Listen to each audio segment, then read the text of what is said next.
അനിൽകുമാർ അദ്ദേഹം ആലപ്പുഴ ഉദാഹരിച്ചുകൊണ്ട് സംസാരിച്ചു. ഇവിടെ അക്കൗണ്ട് തുറന്ന് ഒന്നിലധികം സീറ്റുകളിലേക്ക് ബി.ജെ.പിക്ക് ഇത്തവണ പോകാനാകും. കെ സുരേന്ദ്രൻ പറഞ്ഞത് 5 സീറ്റാണ്.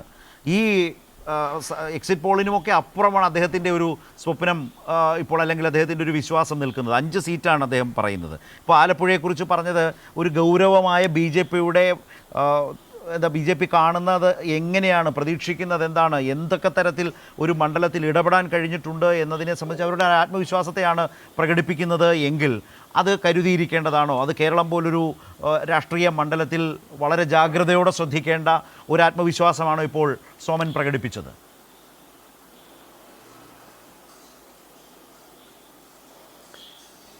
ആലപ്പുഴയെ സംബന്ധിച്ച് പറയുമ്പോൾ കമ്മ്യൂണിസ്റ്റ് പാർട്ടിയുടെ നേതൃത്വത്തിൽ നടന്ന ചരിത്രപ്രസിദ്ധമായ ഉജ്ജ്വലമായ പുന്നപ്രവേലാറിൻ്റെ മണ്ണല്ലേ. അവിടുത്തെ മനുഷ്യരെങ്ങനെയാണ് ഉയർന്നു നിൽക്കാൻ പഠിച്ചത്, എണീറ്റ് നിൽക്കാൻ പഠിച്ചത്? സംഘപരിവാറിൻ്റെ ഏതെങ്കിലും പ്രവർത്തനത്തിൻ്റെ ഫലമായിട്ടാണോ? നിങ്ങൾ ഏതെങ്കിലും ജാതി രാഷ്ട്രീയം വെച്ച് ഞങ്ങളുടെ ഒരു നേതാവ് ഏതെങ്കിലും പ്രത്യേക ജാതിയിൽപ്പെട്ട ആളാണ് എന്ന് പറഞ്ഞ് വോട്ട് ചോദിക്കാൻ ചെന്നാലുടനെ അവിടുത്തെ ആളുകൾ ആ നിലയ്ക്ക് പോകുന്ന മനുഷ്യരല്ല. അത് മനസ്സിലാക്കണം. അതിനെതിരായ പോരാട്ടം നടന്ന മണ്ണുകൂടിയാണ് ആലപ്പുഴ എന്ന് മറന്നു പോകരുത്. ആ സമരപാഠങ്ങൾ മനസ്സിലാക്കിയൊരു സമൂഹത്തിൻ്റെ പിന്തുടർച്ചാവകാശികളാണ് ആലപ്പുഴയിലെ മനുഷ്യർ. അതുകൊണ്ട് അവരാകമാനം ഏതോ ഒരു തെരഞ്ഞെടുപ്പിൽ വന്നാൽ അഴകി വരുന്നവനെ അപ്പ എന്ന് വിളിക്കുന്ന രീതിയിൽ പെരുമാറും എന്നൊക്കെ ആരെങ്കിലും ധരിച്ചാൽ അങ്ങനെ ചിന്തിക്കാനൊക്കെ അവകാശമുണ്ട്. പക്ഷെ അത് കേരളത്തിലാണ്, ആലപ്പുഴയിലാണ്. ഇത് നടന്നിട്ടില്ല, നടക്കില്ല എന്ന് തെളിഞ്ഞിട്ടുണ്ടല്ലോ പലപ്പോഴും. അവിടെ നമ്മൾ കാണേണ്ടത് കഴിഞ്ഞ നിയമസഭാ തെരഞ്ഞെടുപ്പിൽ 35+ ആയിരുന്നു ബി.ജെ.പിയുടെ പ്രഖ്യാപനം. എന്നിട്ട് ബഹുമാനപ്പെട്ട അന്നത്തെ കെ സുരേന്ദ്രൻ്റെ പ്രസ്താവന എന്താണ്? ഞങ്ങൾ തീരുമാനിക്കും അടുത്ത മുഖ്യമന്ത്രി ആരാണെന്ന്. കെ സുരേന്ദ്രനും പി.സി. ജോർജ് കൂടിയാണ് മുഖ്യമന്ത്രിയെ തീരുമാനിച്ചത്. എന്തായിരുന്നു? എക്സിറ്റ് പോളിൽ നിങ്ങൾക്ക് നിയമസഭ സീറ്റില്ലായിരുന്നോ? നിങ്ങൾ തന്നെ ആലോചിച്ച് നോക്കിയേ. എവിടുന്ന് കിട്ടിയ ആഖ്യാനങ്ങൾ? അവസാനം എന്ത് സംഭവിച്ചു? പാലക്കാട്ട് ശ്രീധരനാണെങ്കിൽ ആഫീസ് വരെ തുറന്ന് കാത്തിരുന്നില്ലേ? അപ്പോൾ നമ്മുടെ മോഹങ്ങൾക്ക് എന്തായാലും ഒരു പരിധി നിശ്ചയിക്കേണ്ട കാര്യമില്ല. ഞങ്ങളെ സംബന്ധിച്ചിടത്തോളം ഞങ്ങളുടെ ആത്മവിശ്വാസം എന്താണ്, കമ്മ്യൂണിസ്റ്റ് പാർട്ടിയുടെ ആത്മവിശ്വാസം എന്താണ്? ഇന്ന് ബഹുമാനപ്പെട്ട തോമസ് ഐസക്കിൻ്റെ ഒരു പടം ചേർത്ത് ഒരാളൊരു പോസ്റ്റ് എടുത്ത് കണ്ടു. ഈ എക്സിറ്റ് പോൾ കണ്ടപ്പോൾ തോമസ് ഐസക്ക് 3-ാം സ്ഥാനത്ത് പത്തനംതിട്ടയിൽ നിന്ന് കണ്ടപ്പോഴാണ് ഒരു RSSകാരൻ ഒരു പോസ്റ്റ് ഇട്ടത്. ആ പോസ്റ്റിനകത്ത് പറയുന്നത് ഡോക്ടർ തോമസ് ഐസക്ക് ഒരു സ്കൂളിലെ ശുചിമുറി വൃത്തിയാക്കുന്നു, ചൂലെടുത്ത് വൃത്തിയാക്കുന്നു. ഈ പണിക്ക് കൊള്ളാം, വേറെ പണി നിങ്ങളെ കൊണ്ട് നടക്കത്തില്ലല്ലോ എന്നാണ്. തെരഞ്ഞെടുപ്പ് തോറ്റു കഴിഞ്ഞാൽ ആ പണിക്ക് കൊള്ളാമെന്നാണ് തോമസ് ഐസക്കിനോടുള്ള അദ്ദേഹം ഭേഷായി മറുപടി പറഞ്ഞിട്ടുണ്ട്. അതെ അതെ അതെ അതെ കമ്മ്യൂണിസ്റ്റ് പാർട്ടി എന്ന് പറഞ്ഞാൽ എന്താണെന്ന് മനസ്സിലാക്കണം. ഞങ്ങൾ എവിടുന്ന് ആരംഭിച്ചത്? ഞങ്ങൾ ആരംഭിച്ച പുന്നപ്രവേലാറിൻ്റെ കഥയൊക്കെ അവിടെ നിൽക്കട്ടെ. കുറഞ്ഞ പക്ഷം 57-ലെ EMS ഗവൺമെൻറ്റിന് ഒരു സ്വപ്നം ഉണ്ടായിരുന്നു, ഭൂപരിഷ്കരണം, അതുപോലെ വിദ്യാഭ്യാസ നിയമം. ഇത് രണ്ടിലും ബി.ജെ.പിക്കും UDFനും എന്ത് പങ്ക്? കേരളത്തിൽ നടന്ന ജനകീയാസൂത്രണ പ്രസ്ഥാനം നിങ്ങൾ എതിർത്തോ അനുകൂലിച്ചോ? അധികാര വികേന്ദ്രീകരണം, സാക്ഷരതാ പ്രസ്ഥാനം നിങ്ങൾ എതിർത്തോ അനുകൂലിച്ചോ? ഓരോ ഘട്ടത്തിലും സർക്കാരിനെ താഴെ ഇടുകയായിരുന്നു ചെയ്ത്, വിമോചന സമരം നടത്തുക ചെയ്ത്. ഇന്നും ഈ സർക്കാർ കൊണ്ടിരുന്ന എല്ലാ കാര്യങ്ങളും സർക്കാരിനെ ആക്രമിച്ചുകൊണ്ടിരിക്കുകയാണ്. ആഖ്യാനങ്ങൾ അങ്ങനെയാണ്. ഏതെങ്കിലും കാലത്ത് കേരളത്തിലെ സ്കൂൾ നന്നാക്കാൻ UDFന് പദ്ധതി ഉണ്ടായിരുന്നു, ആശുപത്രി നന്നാക്കാൻ UDFന് പദ്ധതി ഉണ്ടായിരുന്നു.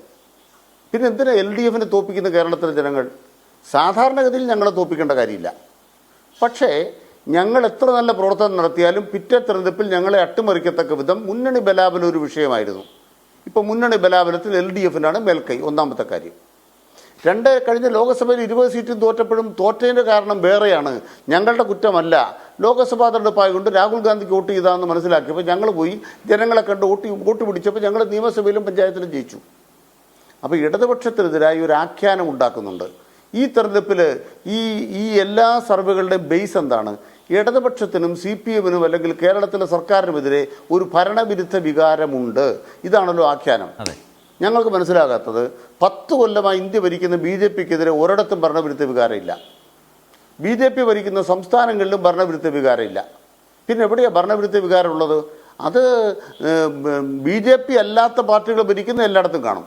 അത് തെലങ്കാനയിലുണ്ട്, ആന്ധ്രയിലുണ്ട്, കർണാടകത്തിലുണ്ട്, ഓരോ സ്റ്റേറ്റ് എടുത്ത് നോക്കുക, തമിഴ്നാട്ടിലുണ്ട്. അപ്പോൾ ഭരണവിരുദ്ധ വികാരം പ്രതിപക്ഷ പാർട്ടികൾ ഭരിക്കുന്ന സംസ്ഥാനങ്ങൾ. മറ്റു സംസ്ഥാനങ്ങളിലോ BJP ഭരിക്കുന്നിടത്ത് ഒരു ഭരണവിരുദ്ധ വികാരമില്ല. ആ ആഖ്യാനം മനസ്സിലായില്ല. കേരളത്തെ സംബന്ധിച്ച് ഭരണവിരുദ്ധ വികാരം ഉണ്ടാക്കാൻ ശ്രമിച്ചു എന്നുള്ളത് സത്യമൊക്കെയാണ്. മാത്രമല്ല, ഞങ്ങളെക്കുറിച്ച് മ്ലേച്ഛമായ ആഖ്യാനങ്ങൾ. ഇന്നിപ്പോൾ ഒരു പത്രം ഞാൻ കണ്ടു, ഞെട്ടിപ്പോയി. അതിൻ്റെ സെൻട്രൽ പേജിൽ ഒരു പ്രധാനപ്പെട്ട ഒരു സാധനം കൊടുത്തിരിക്കുകയാണ്. അതായത് മുഖ്യമന്ത്രിയുടെ മകൾ വീണ വിജയനും എക്സാലൂജിക്കുമെതിരെ ED കേസെടുത്തു എന്നാണ് ഈ നാൾ വഴി പോലെ മുഖ്യമന്ത്രിയുടെ മകളുടെയൊക്കെ പടമൊക്കെ ചേർത്ത് കാരിക്കേച്ചർ ഉണ്ടാക്കിയിരിക്കുക ഒരു പത്രം. പ്രധാനപ്പെട്ട പത്രമാണ്. ഞാൻ ആ പത്രത്തിൻ്റെ ചുമതലക്കാരെ വിളിച്ച് ചോദിച്ചു, ആ കേസിൻ്റെ നമ്പർ ഒന്ന് പറയാമോ? അങ്ങനെ കേസ് എടുത്തിട്ടില്ല. മുഖ്യമന്ത്രിയുടെ മകൾക്ക് വിദേശത്ത് അക്കൗണ്ട് ഇല്ല എന്ന യാഥാർത്ഥ്യമാണോ, അക്കൗണ്ട് ഉണ്ട് എന്നുള്ള ആരോപണമാണ് ആളുകളുടെ മനസ്സിൽ കിടക്കുന്നത്? ഞങ്ങൾക്കെതിരായിട്ട് ഇങ്ങനെ ചമയ്ക്കുന്ന നുണകളുണ്ട്. ഈ നുണകളാണ് പെർസെപ്ഷനായി, ആഖ്യാനങ്ങളായി ആളുകളുടെ തലയിൽ കിടക്കുന്നത്. ഇതിൻ്റെ ഭാഗമായി ഇടതുപക്ഷത്തോട് ചേരേണ്ടവരെ ചേർത്ത് നിർത്താതിരിക്കാനും വലതുപക്ഷ രാഷ്ട്രീയത്തെ അങ്ങനെ സംരക്ഷിച്ച് നിർത്താനും മാധ്യമങ്ങൾ ശ്രമിക്കുന്നുണ്ടാവാം. അതിൻ്റെ ഒരു എക്സ്റ്റൻഷനാണ് ഇപ്പോൾ ഈ സർവേ. അത്രേ ഞങ്ങൾ പറയുന്നത്. ആ എക്സ്റ്റൻഷനും നാളെ പൊളിയും. പക്ഷെ ഒരു കാര്യത്തിൽ വ്യക്തത വരുത്താൻ ആഗ്രഹിക്കുന്നു. ഞങ്ങളെ സംബന്ധിച്ചിടത്തോളം ഒരു തെരഞ്ഞെടുപ്പ് കൊണ്ട് വിധിക്കപ്പെടേണ്ട പാർട്ടിയല്ല കമ്മ്യൂണിസ്റ്റ് പാർട്ടി.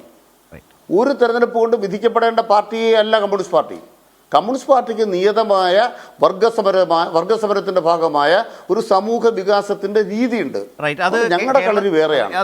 ആത്മവിശ്വാസത്തോടു കൂടി തെരഞ്ഞെടുപ്പിനെ നേരിടുമ്പോഴും 59 ആ സർക്കാരിനെ പിരിച്ചുവിട്ട ശേഷം വീണ്ടും അധികാരത്തിലേക്കേ വരില്ല എന്ന നിലയിൽ കരുതിയവർക്ക് മുൻപിലാണ് 67 വീണ്ടും EMSന്റെ സർക്കാർ ഉണ്ടാകുന്നത്. അതിനുശേഷം നയനാരുടെ സർക്കാർ വന്നു, അതിനുശേഷം VSന്റെ സർക്കാർ. അങ്ങനെ ഇടതുപക്ഷ സർക്കാരുകൾ തുടർച്ചയായിരുന്നു. ഇപ്പോൾ തുടർ ഭരണത്തിലും നിൽക്കുന്ന ഒരു സാഹചര്യമുണ്ട്.